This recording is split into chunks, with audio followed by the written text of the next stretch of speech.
僕40年ぐらいプラモデルを作っているので、その昔作ってたプラモデルの数々ですね。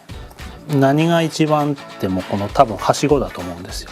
はしごももうプラ棒から全部作り上げたんですけど、これも模型だからって手抜いちゃったりするとやっぱ途中でたわんでなんか曲がっちゃったりするんですね。完成しましたね。バッチリです。完成しました。今回の秘密基地の主は、こんにちは、どうぞ。布川武之さん。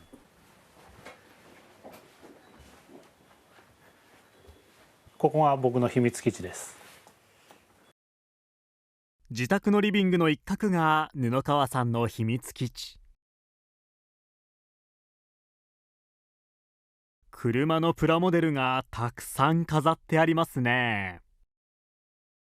僕40年ぐらいプラモデルを作っているので、その昔作ってたプラモデルの数々ですね。 GT カーであるとかレースカーとかいろいろ作ってましたね。そんな布川さんが今夢中なのは、ここ何年間かずっと作ってるそのトラックですね。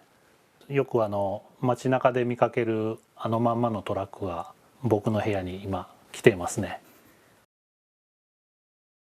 働く車のプラモデル作りに熱中する布川さん。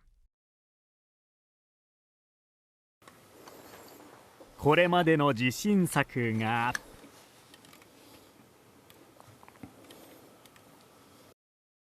パワーショベルを乗せたトレーラー。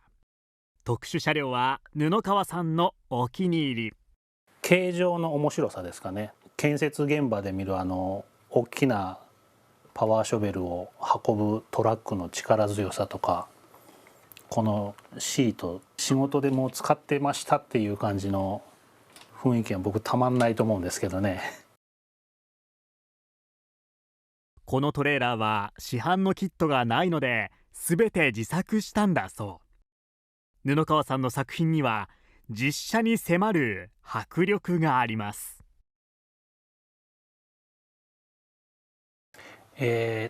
なんか生々しいねとか動き出しそうだねっていうことは言われますかね。本物らしくより追求していくっていうことがその生々しさとか走り出しそうなイメージにつながってるのかなって思いますね。特殊車両とそのリアルな仕事感にこだわる布川さん。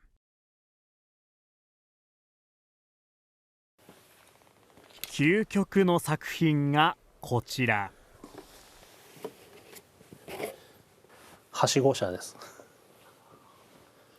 もう究極かなって思って、もうこの働く車でなおかつこの特殊車両の究極の特殊車両みたいな感じで、何が一番ってもうこの多分はしごだと思うんですよ。はしごももうプラ棒から全部作り上げたんですけど、これ実はですね、ひょっとして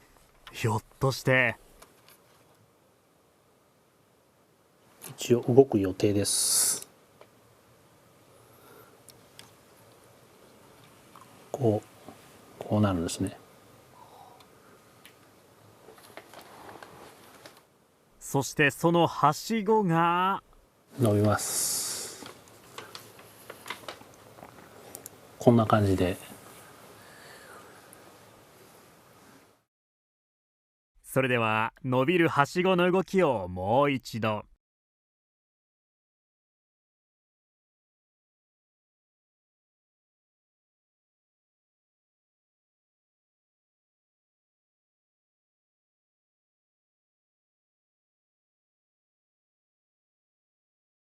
よくここまで作り込みましたね。しかしこれを作るには特殊車両ならではの苦労があったそうです。もう基本ほとんど部品がないのと一緒なんですよ。でましてや消防車なんていうのもないんですから、消防署に行って撮影をさせてもらったりであるとか、そういうことをして細かいところの資料を集めてもうありとあらゆるものを再現してますね。部品をどこまで再現できるかっていう楽しさみたいなのもありますね。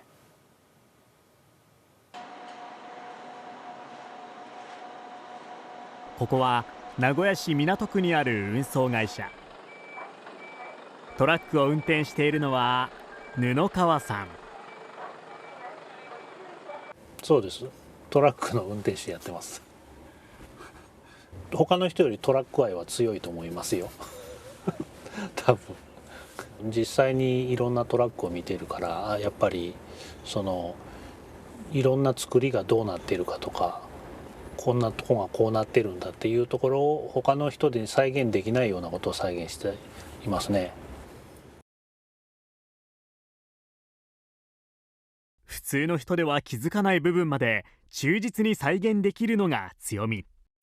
そんな布川さんが今取り組んでいるのは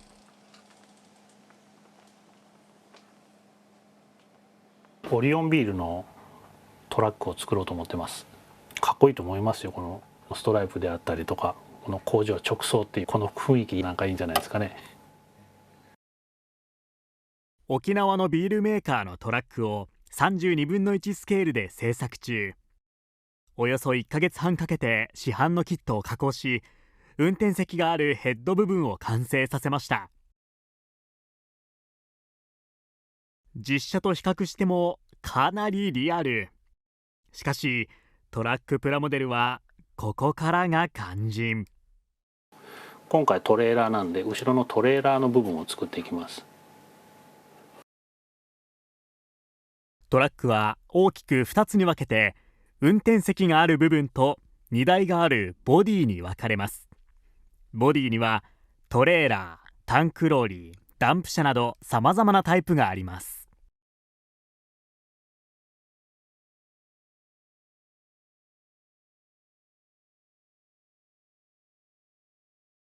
今回布川さんが作る沖縄のビールメーカーのトラックはトレーラーのタイプ。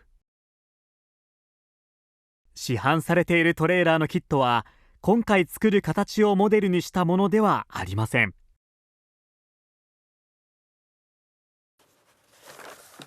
そこで布川さんは実車のトラックメーカーのカタログから起こした図面を手に入れました。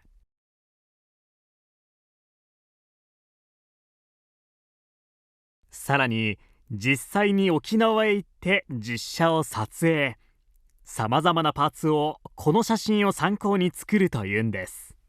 普通の乗用車だとなんか本屋さんに行くと写真集とかあったりしますけど、オリオンビールのトラックの写真集なんて見たことないですよね。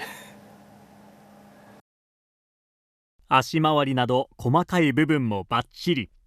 実際にトラックを動かしていてそれを再現しようとする布川さんならではの資料写真です。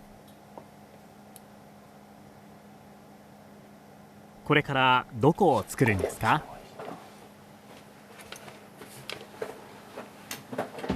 シャーシですね。トラックのタイヤのついている部分ですね。下の部分です。トラックならではのパーツがここ。働く車ならではの特徴があると布川さんは言います。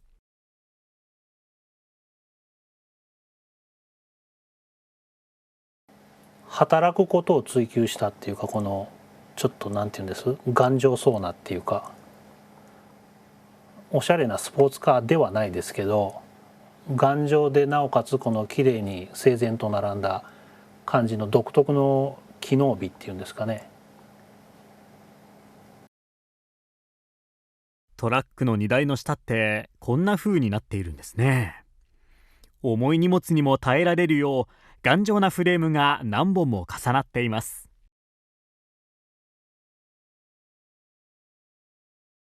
それを再現するために用意したのがこのプラスチックの板。これを底板にして線が引かれた部分にパーツを並べシャシーを作ります。使うのは模型用の棒。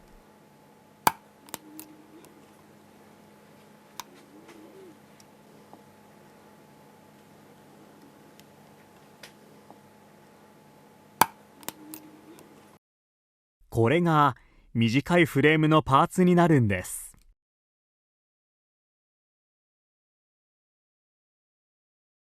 それにしてもたくさん切るんですね。模型だからって手抜いちゃったりするとやっぱ途中でたわんでなんか曲がっちゃったりするんですね。で地味なんですけどちょっとコツコツとこれを続けていかないといけませんね。切り出した部品を貼っていきます。シャシーは上から見たら見えない部分。しかしそれをリアルに作らないと働く車らしさが出ないんだそうです。はい、ラストです。はい。もちろんこれで完成ではありません。次はメインフレームの切り出し。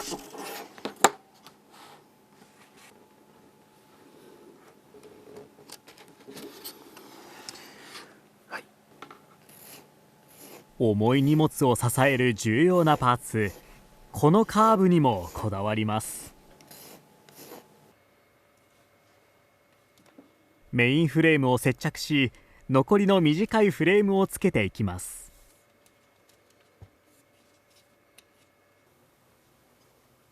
少しでもずれると貫通しているように見えないので、ここは慎重に。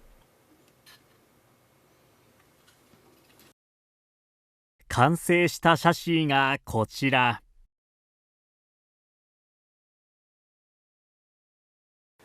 綺麗ですよね。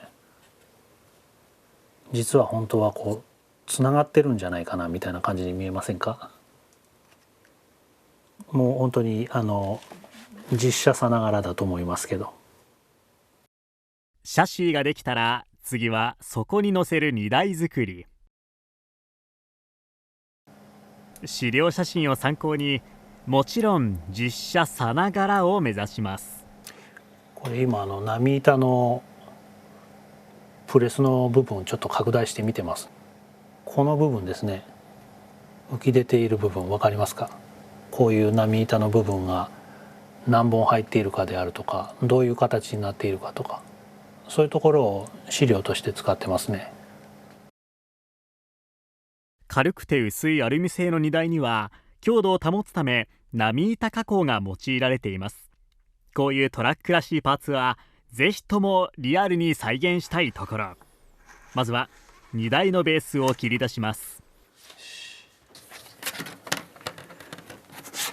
こんな感じになります。しかし表面はツルツルのプラスチックの板。どうやって波板を表現するんでしょうか。布川さん、板に鉛筆で小さなマークをつけ始めました。これ今波板のガイドの溝の目印ですね。これ 1.5 ミリの幅です。はい、これですね。 1.5 ミリ幅に目印が28。これをどうするのかというと、特殊なカッターを使い目印に沿って溝を掘っていきます。地味ですね。もう究極の地味じゃないでしょうか。美しく掘られた溝。でも再現したいのはこのように表面が浮き出た感じです。そこでどうするかというと、じゃーん、この細いプラスチックの棒を使うんです。これをこの溝に貼って波板の表現をします。地味に貼ってきます。でもこの地味がすごいんです。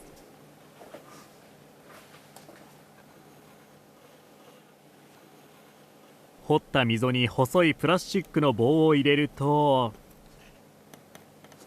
ほんの少し棒がはみ出ます。これで浮き出た感じが表現されるというのです。これをあと27回繰り返します。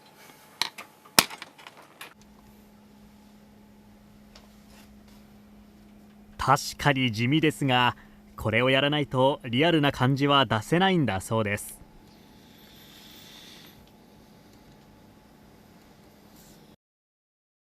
真っ白だった板が棒をすべて張り終え、荷台を組み立てた状態で見てみると、確かに実車の波板のように浮き出ています。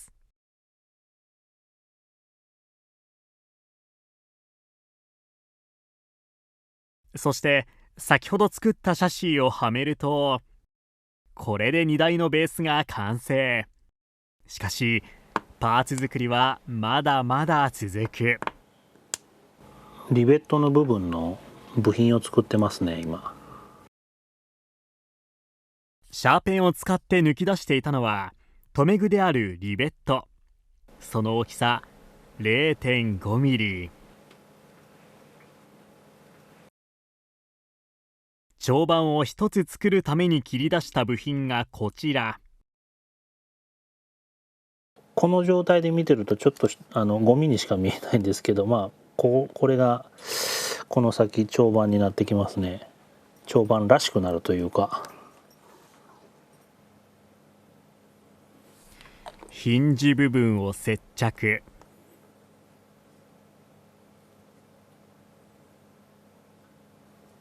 そして 0.5 ミリのリベットを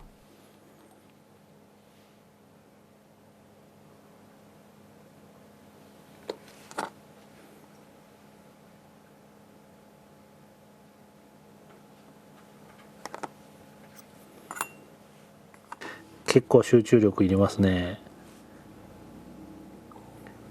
これが地味に楽しいですね。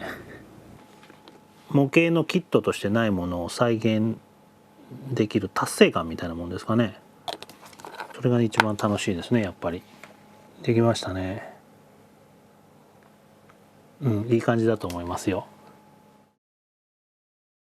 1センチにも満たない小ささですが、実際の長板そっくり。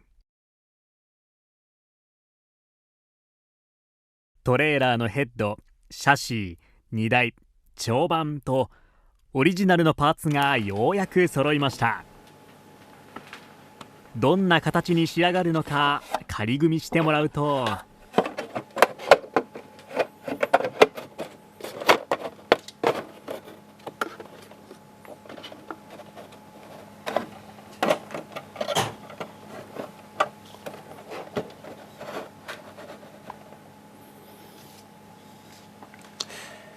どうですかこのスケール感。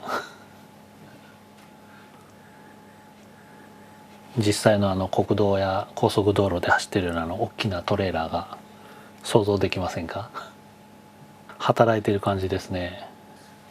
もうたくさんの荷物を一気にこう安全に運んでいく感じがこうぐるぐる想像しちゃいますけどね。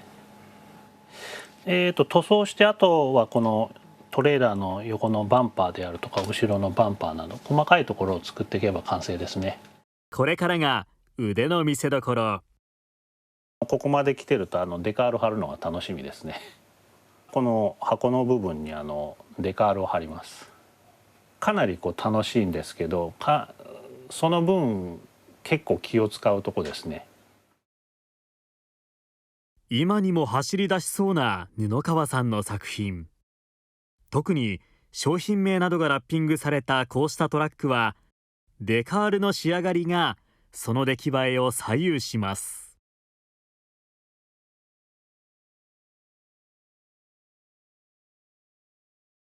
この荷台の波板の部分にデカールをいかに密着させるかが勝負なんです。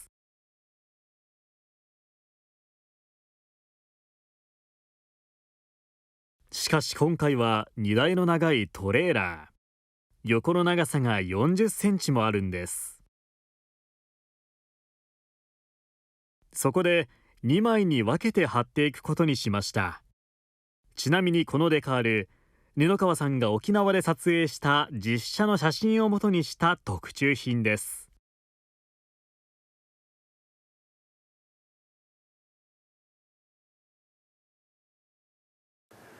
もうこれでテンション上がりますよね。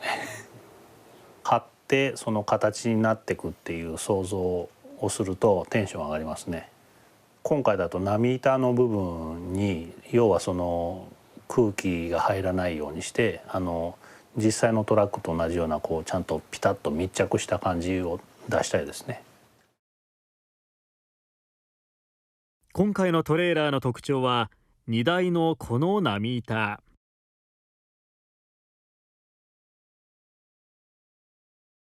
デカールをこの波打つ表面に密着させるのはかなり難しいんだとか。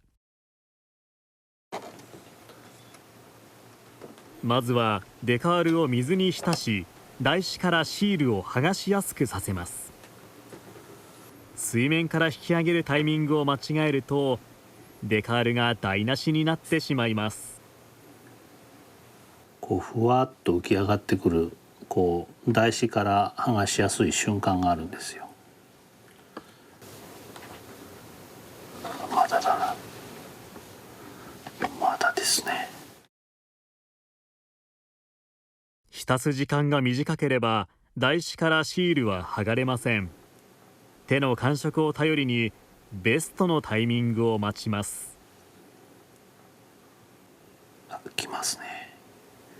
もうじきですね。もう逃げ始めましたね。台紙から逃げます。確かにふわっとシールが台紙から剥がれました。これがギリギリのタイミング。危ない危ない危ない。さあ細心の注意を払って貼っていきます。布川さん、ほんの少しだけシールと台紙をずらしました。スロー再生でもう一度、わずか数ミリ、わかります？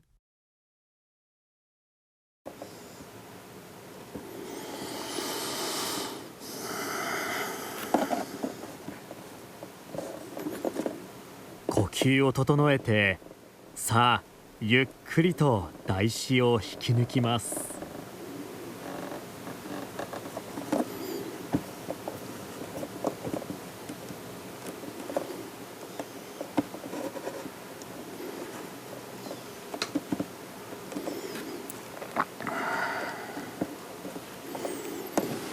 焦りは禁物。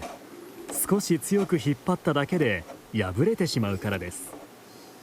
そしてできるだけ空気が入らないように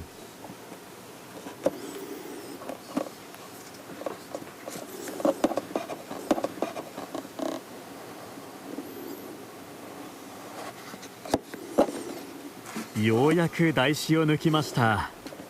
しかし残った空気を抜くのがまた至難の業。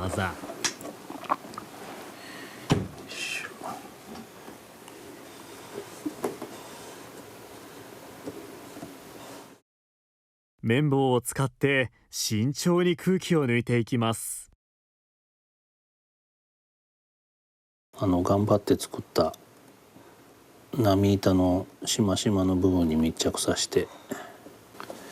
大きいな、やばいなこれは。思いがけずたくさん空気が残ってしまいました。これは抜いとかないとまずいですね。力加減を間違えるとシールが破れてしまいます。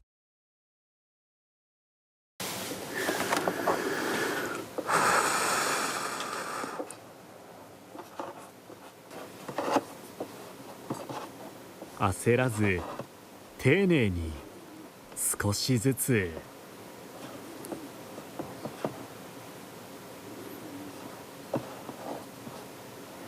いいですね、抜けましたね。ちゃんと密着してますね。確かに波板がしっかり浮き出ています。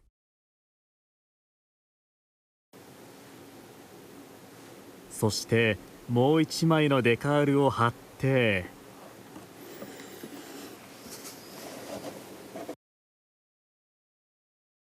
こちらも慎重に空気を抜いていきます。さて、このつなぎ目はどうするんでしょうか。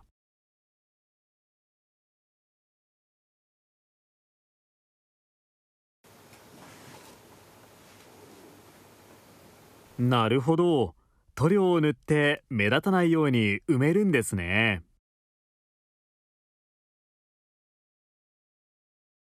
片面だけでおよそ2時間。こうしてデカールが仕上がると、布川さんのテンションもますます上がります。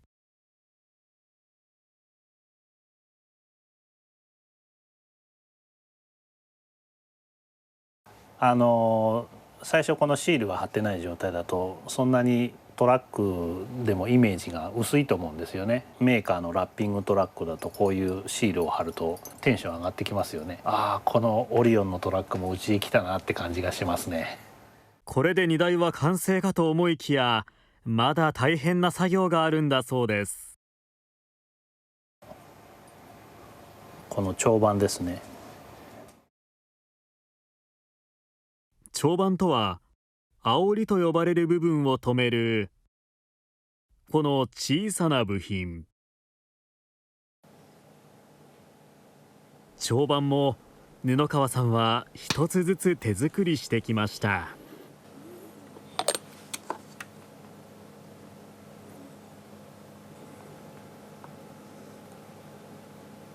その大きさはわずか縦5ミリ、横3ミリ。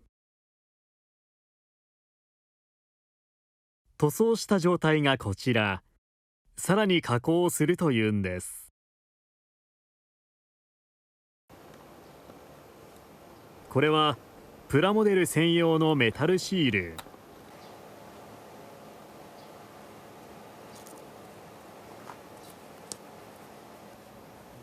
シールを塗装した長板に貼り始めました。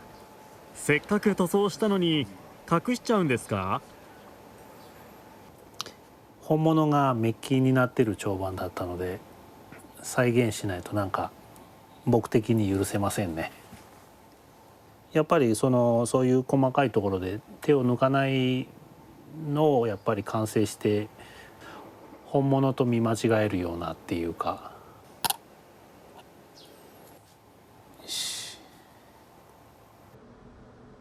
どれだけ小さな部品でも一切手を抜きません。これをあと何個作るんですか44個なんであと43個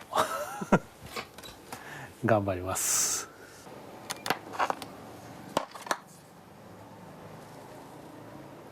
トラックプラモデルで最も大切なのは小さな部品の積み重ねだという布川さん。これらの部品がリアルであればあるほど働く車らしい仕上がりになるんだそうです。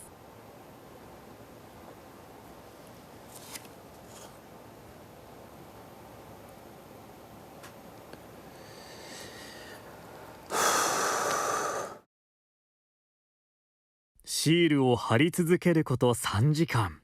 メッキされた長板が44個出来上がりました。こんなにたくさんつけなくてもいいんじゃないかなと思うんですが、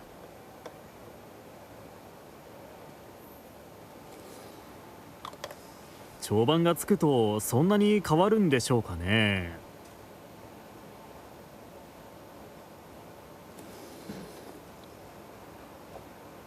全然違う本物らしくなって全然違わないですか？なんかそうですか？長板がつく前と比べてみると、ほんと全然違います。これが布川さんが目指す働く車のかっこよさなんですね。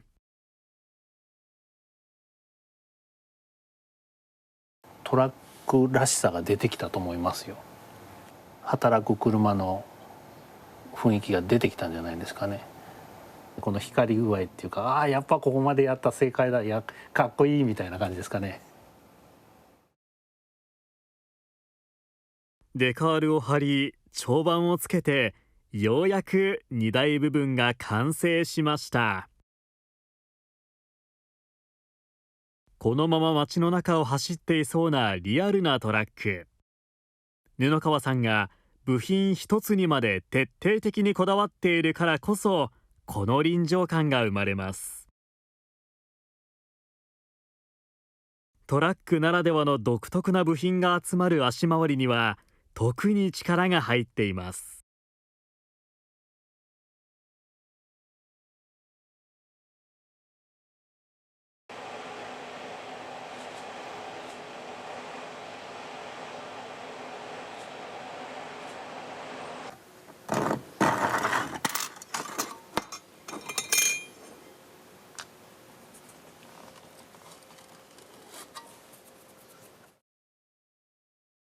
布川さん、プラスチックの棒を何本も切り出しています。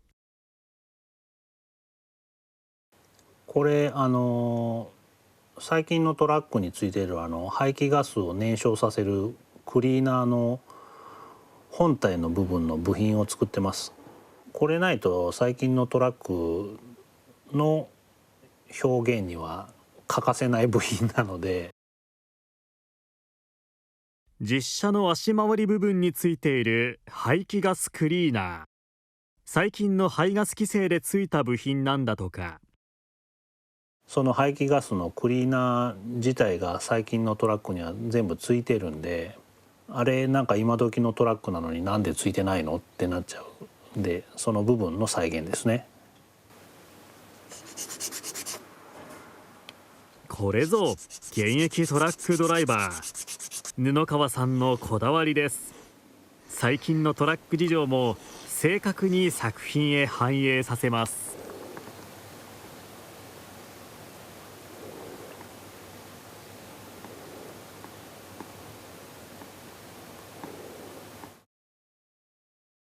この排気ガスクリーナーの形を作るだけでかかった時間は3時間。塗装したら、おお、実車の部品とそっくり。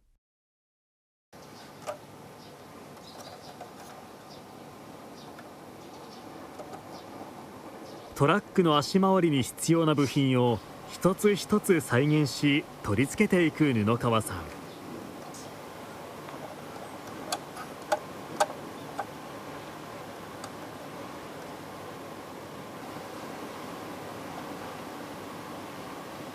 部品をつけていくたびにどんどんトラックらしくなってきましたね。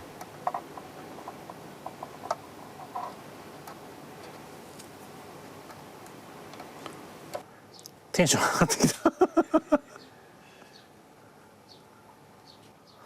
この補給類のこのごちゃごちゃした感じがなんかなんていうの、命を吹き込まれた感じっていうのうわ、なんかかっこいいみたいな感じですかね。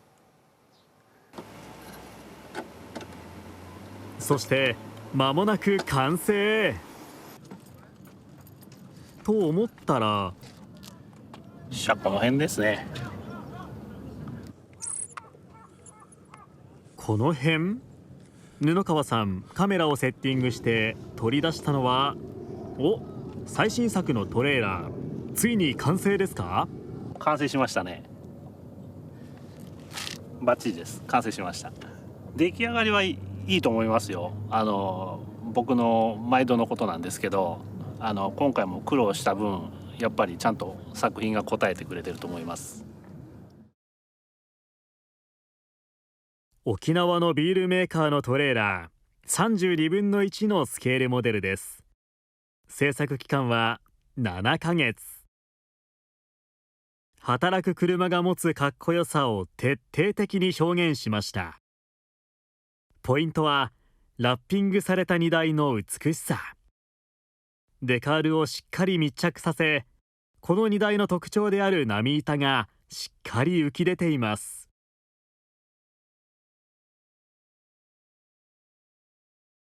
トラックならではの独特の部品が集まる足回りも忠実に再現。重厚感漂うトラックドライバーならではのトラックプラモデルです。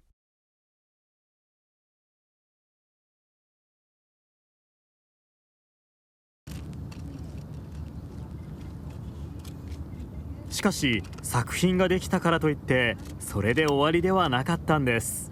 ここでこの完成品の撮影です。これやらないと終わったことにならないですね。そうなんです。働く車の働く姿にこだわる布川さん。作品が完成すると実際の風景の中に置き、まるで本物のように記念撮影しているんです。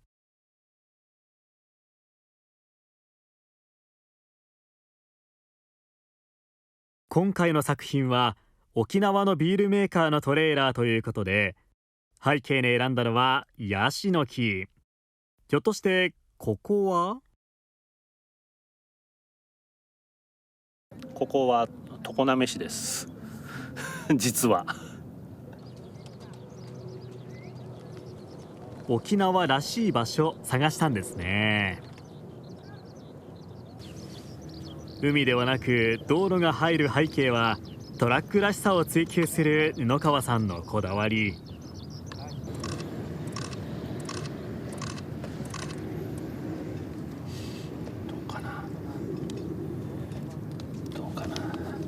ああ、いい感じですね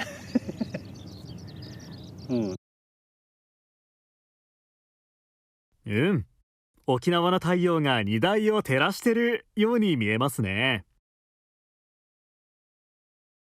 ちょっと休憩してるオリオンビールのトラックみたいな感じが、なんか僕的にリアルな感じかなって思いますね。本当に働く車好きなんですね。いい感じの1枚撮れました